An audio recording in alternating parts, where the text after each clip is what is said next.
Enchanté, nous sommes dans les locaux de la ressourcerie de Clermont et qui, avec Julien et Mia et l'équipe qui travaille ici, est-ce que Julien, vous pourriez nous parler un peu de l'histoire de cette aventure? L'histoire de cette aventure, c'est-à-dire l'histoire de la ressourcerie. Alors la ressourcerie, elle a été fondée il y a 7 ans par deux personnes qui venaient de la ressourcerie de la Petite Roquette à Paris et qui étaient à l'origine de Clermont. Et ils sont venus ici pour monter cette ressourcerie, je recite le parc.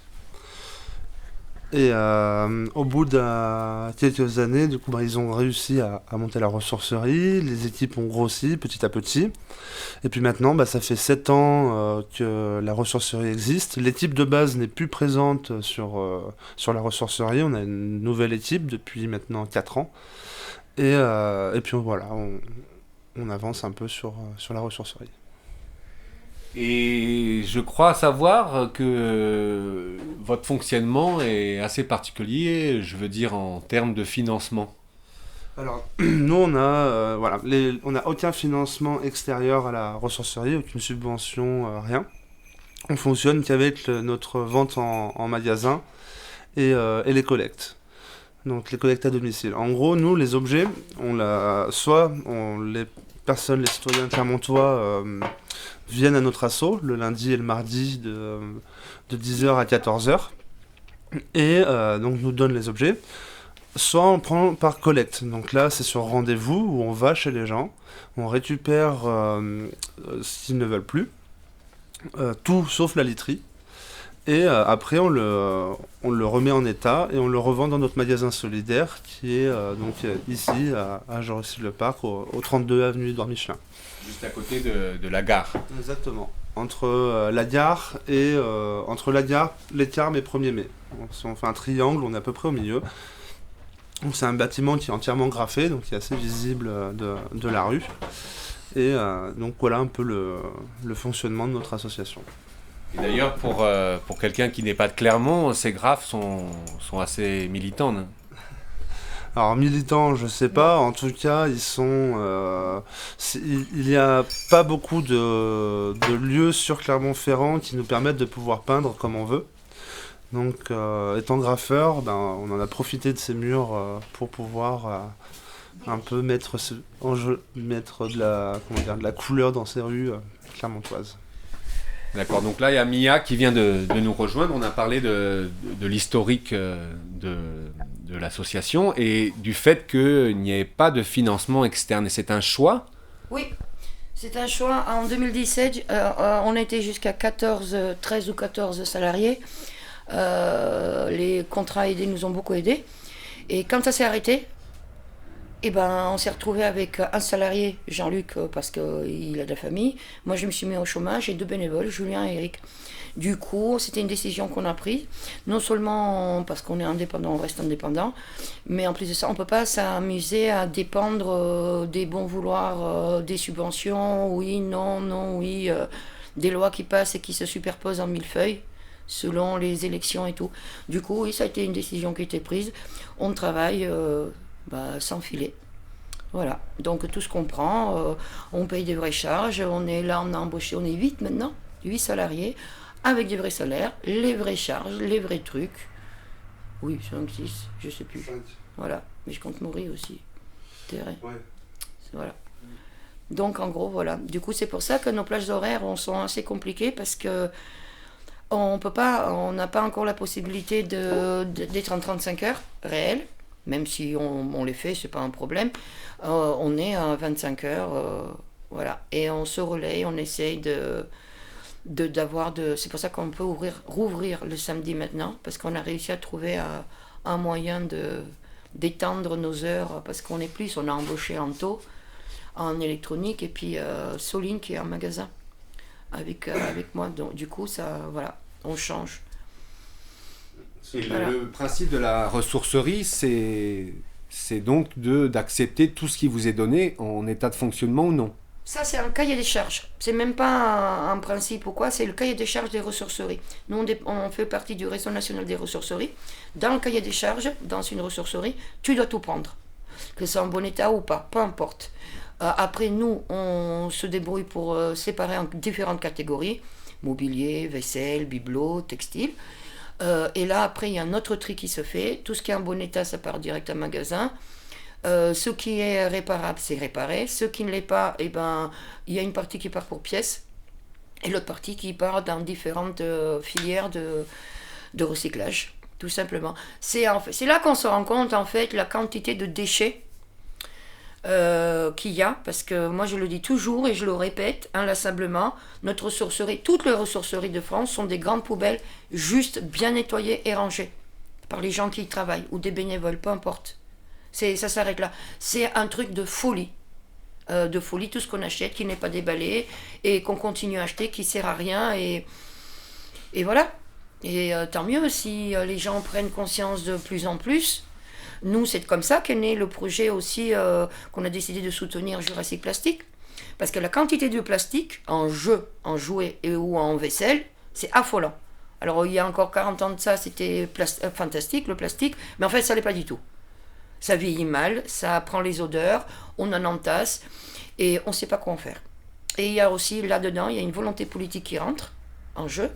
C'est-à-dire que c'est pas chacun dans son petit coin qui va réussir à faire un truc du plastique. Il faut vraiment une réelle volonté politique, quelque chose. Nous, c'est grâce au département et au projet solidaire qu'on a, voilà, le budget éco-citoyen, que Jurassic Plastic a été lauréat. Et le département, ils ont acheté les machines et donc ils recyclent le plastique qu'on récupère dans des ressourceries chez nous, la ressourcerie de Billon, il y aura Rion aussi, les Combrailles, Issoire. On commence par là. Et des particuliers par la suite. C'est affolant, hein. C'est affolant, vous vous rendez pas compte la quantité que ça représente en volume. C'est pas le poids spécialement, mais le volume. C'est... Voilà. Du coup, nous, on a trouvé ça comme solution et donc on soutient Jurassic Plastic, qui fait partie de nous. C'est une branche, comme Recyclart à l'époque a été une branche artistique de Je Recycle Parc. Là, c'est Jurassic Plastic qu'on soutient et voilà.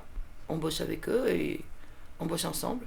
Et donc on a les fois où je suis passé vous voir, il y avait une vraie envie de trouver des locaux adaptés, parce que là, vous avez donc en face de là où vous êtes, de la rue, vous avez un stock, un garage, mais vous traversez en permanence cette rue assez passante. Et autour de la gare, évidemment, il y a d'anciens locaux, d'anciens hangars, notamment de la Cernam, que les gens de plus de 40 ans connaissent. Oui.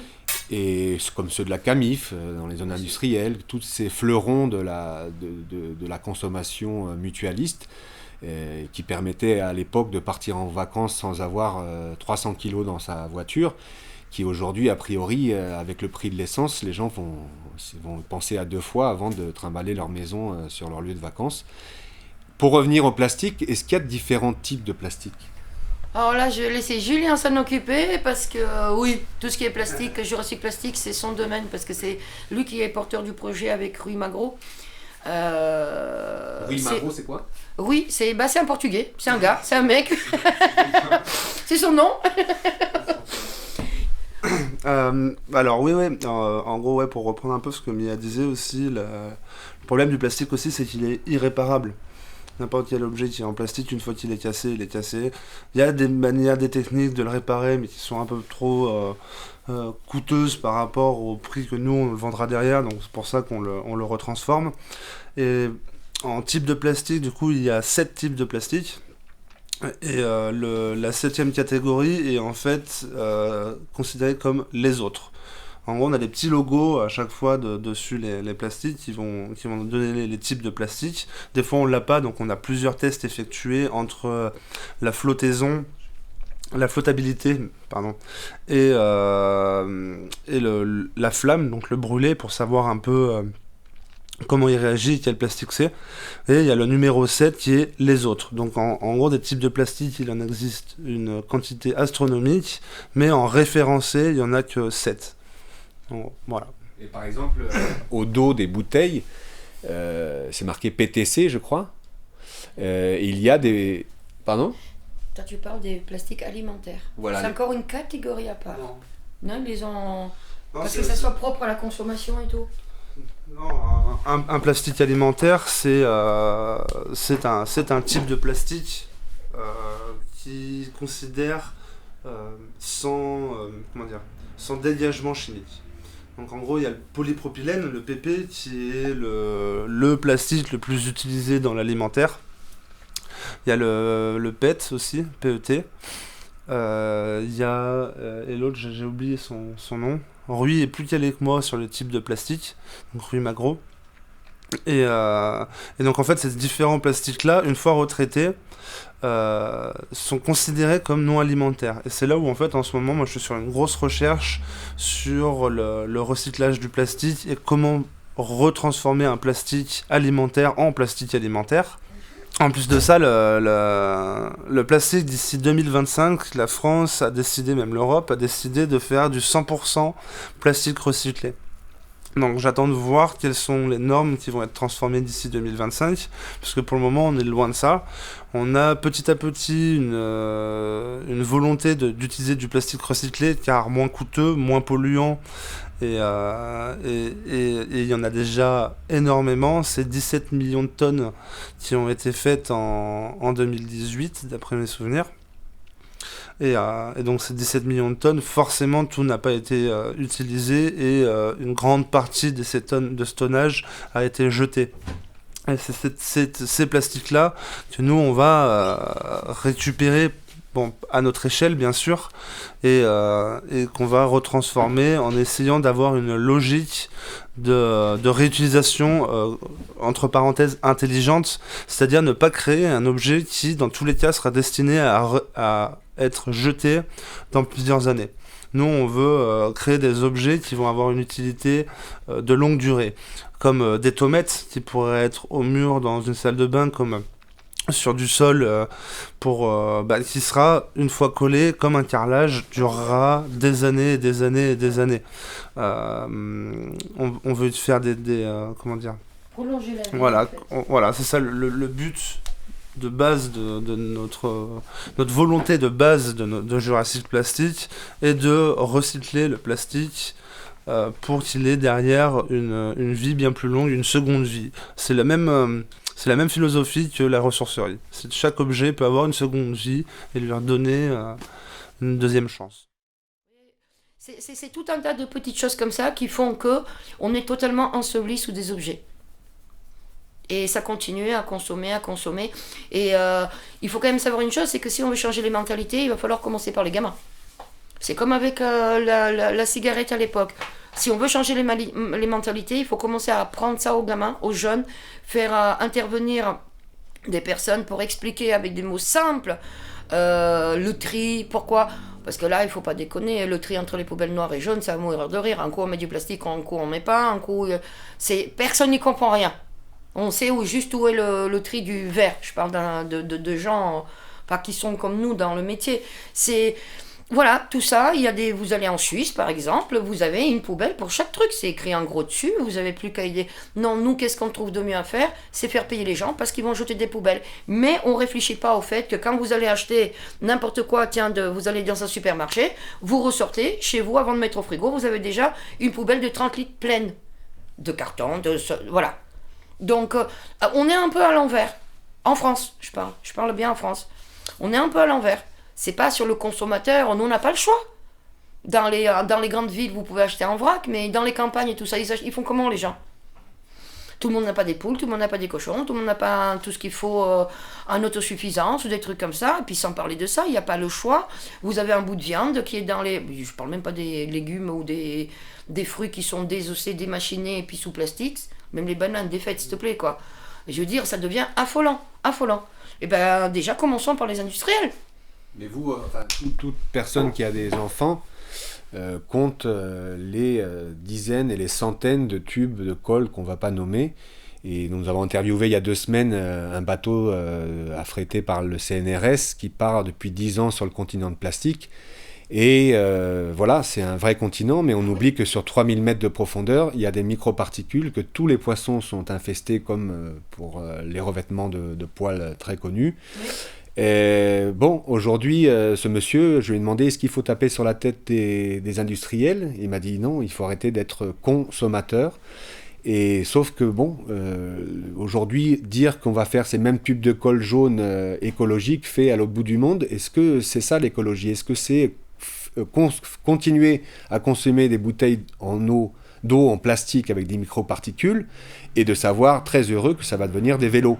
Est-ce qu'il ne faut pas un peu changer notre manière de faire et dire, par exemple, à Clermont et dans les montagnes où on a l'eau la plus pure du monde, de se dire, est-ce que là où c'est marqué eau contrôlée, ça veut dire quoi? Ça veut dire que c'est l'eau où on a mis de l'eau de Javel. On a tous maintenant notre gourde, mais tous les randonneurs qui vont dans ce parc de l'UNESCO ne peuvent pas trouver d'endroit où charger leurs bouteilles, puisque on leur déconseille vivement de prendre à la source leur eau, et sources d'ailleurs qui ont été fermées par une célèbre entreprise française. Oui, on a de la chance à Clermont-Ferrand. Il ne faut pas oublier qu'une partie de la ville de Clermont-Ferrand est alimentée en Volvic. Donc ça fait doucement rigoler aussi quand les gens achètent de la cristalline ou des trucs comme ça. Et c'est quand même hallucinant. Ils sont en train de pomper les nappes phréatiques, et puis sans parler des océans, les poissons avec les microparticules. On en parlait l'autre jour avec Julien, même rien que ce qu'on respire. Donc, à un moment donné, est-ce que ne pas... Alors, moi, je veux bien taper sur les consommateurs, comme tu l'as dit, mais on est quand même en bout de chaîne. Il y a 30 ans de ça, tout le monde voulait pouvoir voyager, pouvoir avoir des choses comme tout le monde. C'était très élitiste d'aller changer de pays, prendre l'avion et tout ça. D'accord ? Là, on a mis, parce que la mondialisation, elle existe depuis la route des soies, on est bien d'accord là-dessus, à différentes échelles. Qu'on est complètement dérapé, ça, j'en suis convaincu. Au jour d'aujourd'hui, en 2021, j'en suis convaincu. Après, on a mis plein de choses à la portée de tout le monde. Quand je dis on, c'est l'humanité. Hein. C'est pas on, nous. Je veux dire, tiens, un exemple concret. On a demandé aux industriels de changer les pailles là, et les trucs pour le café qui étaient en plastique. C'est formidable. Ils ont fait des fourchettes et des machins en bambou qu'ils emballent dans du plastique. Alors, vous, en tant que consommateur, qu'est-ce que vous allez faire? Moi, quand je fais mes courses, qu'est-ce que je peux faire? Rien. Si mon bout de viande est emballé 15 fois. Donc, à un moment donné, les lobbies sont très forts. En France, on n'a pas le droit de parler de lobbies. C'est pas comme dans des pays anglo-saxons. Mais ils sont très forts. Voilà, c'est tout. Et c'est que... Il faut arrêter de dire qu'on n'est pas au courant. Ça fait 30 ans qu'on en parle. Donc si, au jour d'aujourd'hui, c'est comme pour les voitures, oui, mais il faut faire des recherches. Qu'est-ce que tu as fait ces 20 ou 30 dernières années, mec? C'est pas ton boulot? Mais elles existent déjà, ces recherches dans les Côtes d'Armor. On fait depuis très longtemps des emballages à base d'algues, mais aujourd'hui on fait des emballages à base de plastique, donc de maïs. Mais le maïs, ça pousse sur la terre, et a priori la terre et ce maïs, il serait peut-être préférable, au lieu d'en faire de l'éthanol pour nos voitures, de faire pousser des plantes qui vont nourrir l'humanité. Alors là, on va rentrer dans un problème qui est bien plus vaste. Parlant d'humanité, est-ce que l'humanité devrait être à ce niveau-là? On est quand même plus de 7 milliards. Moi j'ai 52 ans, je suis né, il n'y avait même pas 2 milliards. Donc ça, voilà. Qu'on est abusé, oui, on est abusé. Qu'on est pourri la planète, oui, effectivement. Que chaque civilisation arrivant à son apogée disparaît, peu importe la raison. Il y a toujours une raison. La nature, elle gagnera toujours, quoi qu'il arrive. Là, on a trop abusé. Mais quelque part, on est bourreau et victime en même temps. On est bourreau dans le sens qu'on continue quand même comme des débiles. Je ne sais pas si vous avez vu, quand même, le plus grand port de l'ouest des États-Unis, il y a des bouchons, il y a 50 bateaux qui attendent. Je parle de vraquiers, je parle des gros bateaux, conteneurs. Ils sont à la queue leu, ils y amènent. Tout ça, c'est des commandes d'Amazon et tout le reste qui viennent de Chine. On a voulu tout exporter, nos industries et tout. Et ben voilà, maintenant ça vient de l'autre côté. Dès qu'il y a une frustration, les gens achètent. C'est pour ça que j'en reviens à ce que je disais tout à l'heure, il faut commencer l'éducation avec les tout petits. S'il y a quelqu'un qui peut changer les choses dans le futur, ça sera les enfants. Ça sera pas nous. Mais est-ce qu'on ne devrait pas être très heureux de l'augmentation du prix du pétrole? Et pourquoi on serait très heureux? On fait comment pour bosser? Parce que c'est bien beau l'histoire des vélos, mais nous on va le débarrasser comment?